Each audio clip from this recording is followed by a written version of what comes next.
लगेच इकडे वैभव इरिनाला विचारतोय की तुझ्या प्रेमाच्या अपेक्षा काय आहेत. चला तर बघूयात नेमकं यांचं काय बोलणं चाललेलं आहे इथे. तर इकडे वैभव दालचिनी शोधत असतो आणि इरिना जी आहे ती चॉपिंग बोर्ड धुत असते. तर त्यानंतर दालचिनी कुठं हे वैभव शोधतोय म्हटल्यावर ती पटकन मागे बघते आणि सांगते की त्या डब्यामध्ये असेल. हे तिच्या भाषेमध्ये सांगते, फॉरेनर लँग्वेजमध्ये. तर त्यानंतर वैभवला फायनली दालचिनी सापडते आणि त्यानंतर तो उठून उभा राहतो. खूप चांगलं हृदय आहे डब्यात असं इरिना इकडे त्याला म्हणते. तर तो वैभव म्हणतो की आणि ज्यांचं ऑलरेडी हृदय चांगलं आहे त्यांनी काय करायचं. तर त्यावर इरिना सांगते त्यांनी इम्प्रूव्हमेंट करायची. त्यावरती वैभव म्हणतो की अजून इम्प्रूव्हमेंट, अजून म्हणजे किती, काय अपेक्षा आहेत माझ्याकडून. हे सगळं तिकडून देखील बघत असतो आणि तो हसत असतो.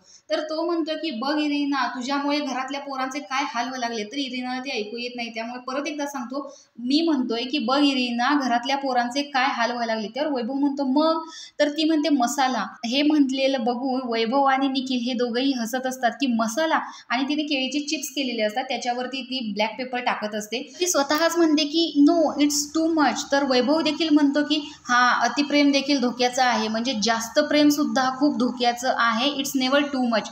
तर वैभव सांगतो की बरोबर आहे ना तू म्हणते ते, अतिप्रेम मिळणं हे देखील खूप अवघड आहे. आणि त्यानंतर ती बोलायला जाते, त्याचं ऐकून ती मराठीत बोलायला जाते पण तिला ते जमत नाही, म्हणून इकडे वैभव तिला शिकवत असतो आणि एकदम तिला शिकवता शिकवता तो काय बोलतोय हेच ते विसरून जातो. अशाच प्रकारे प्रत्येक वेळेस या दोघांची इकडे कॉमेडी चालू असते, इंग्लिश मराठी इंग्लिश मराठी. तर तुम्हाला या दोघांची केमिस्ट्री कशी वाटते हे कमेंट बॉक्समध्ये नक्की सांगा. अशाच व्हिडिओसाठी आपल्या चॅनलला सबस्क्राईब करा. तोपर्यंत बाय बाय.